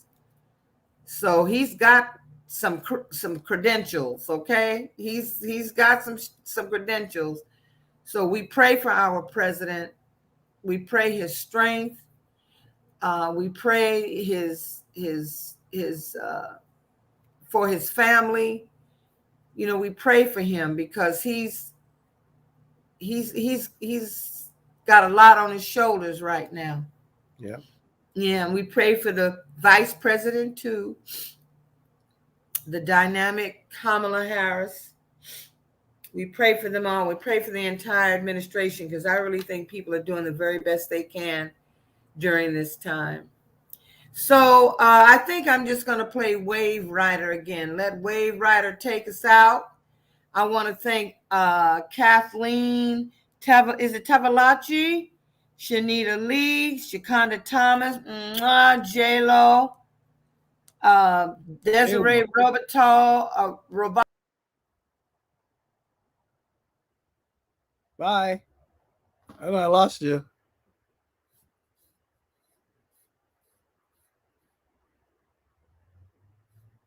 Okay.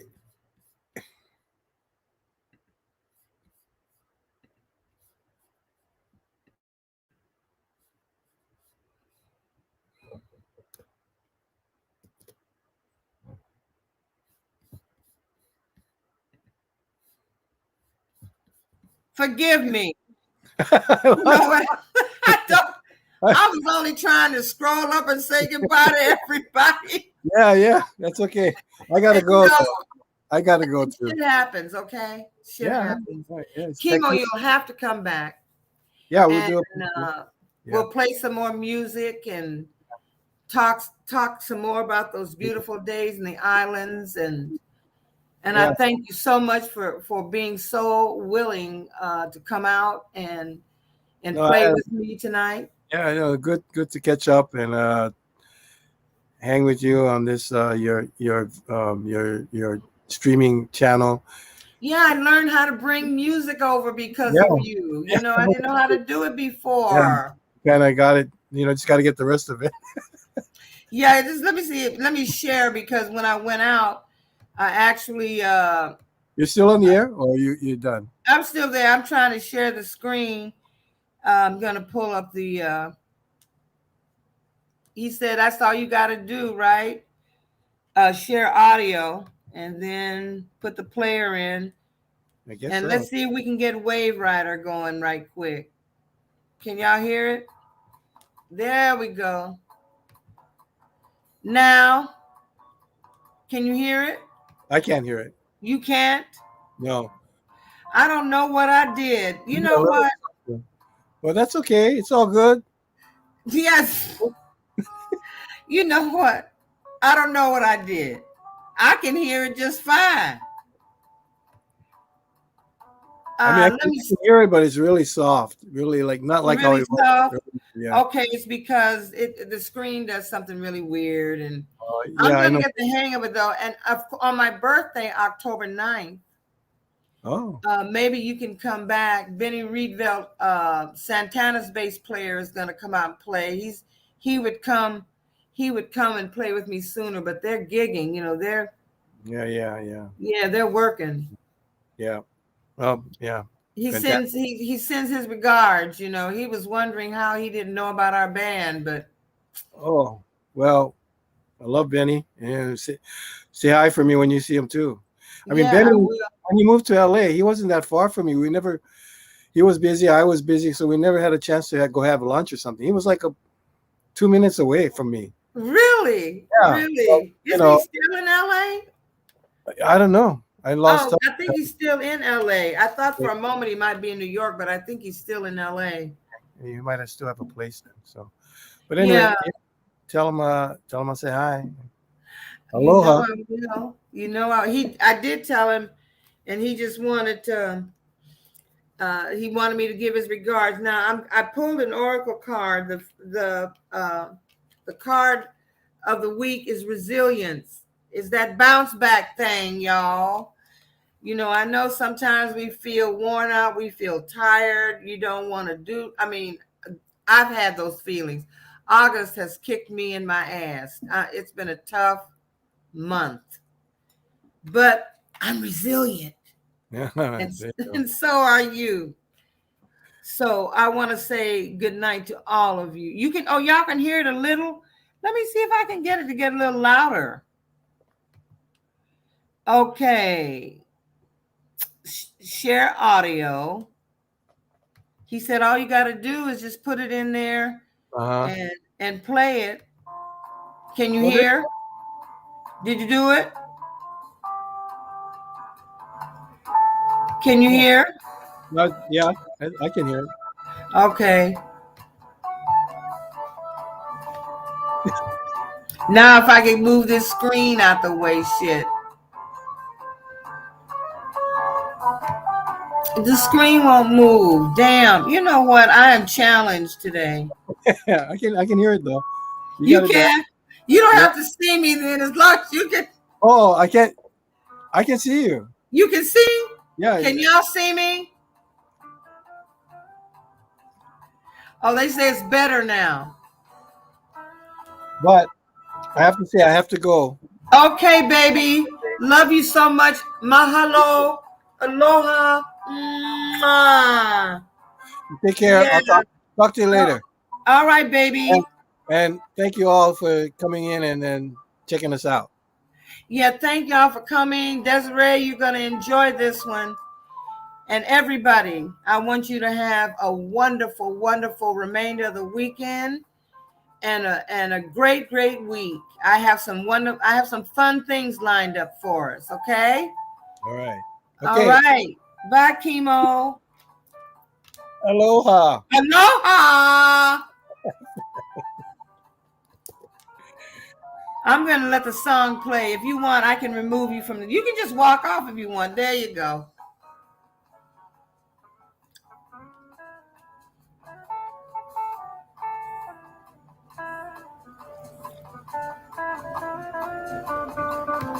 I don't know why this thing won't move.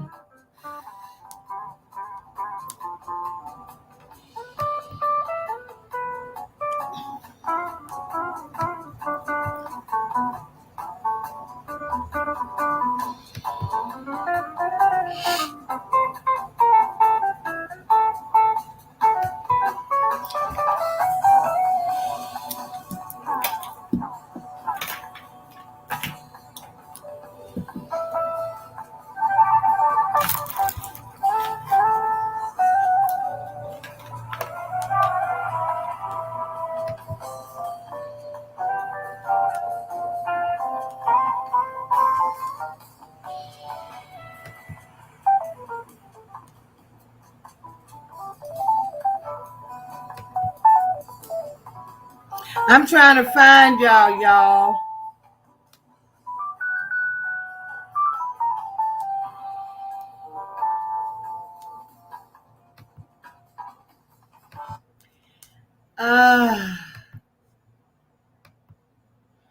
Good night, everybody, and thank you so much for hanging with us. Bye. Aloha.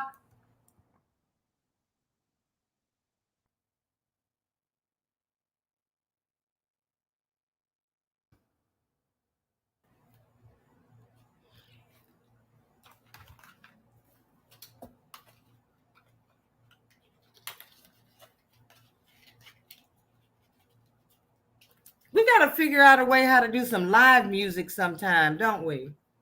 Wouldn't that be fun? Maybe I can work it out with Kimo. We can do some live stuff. I'm out, everybody. Mahalo, which is thank you in Hawaiian. Aloha.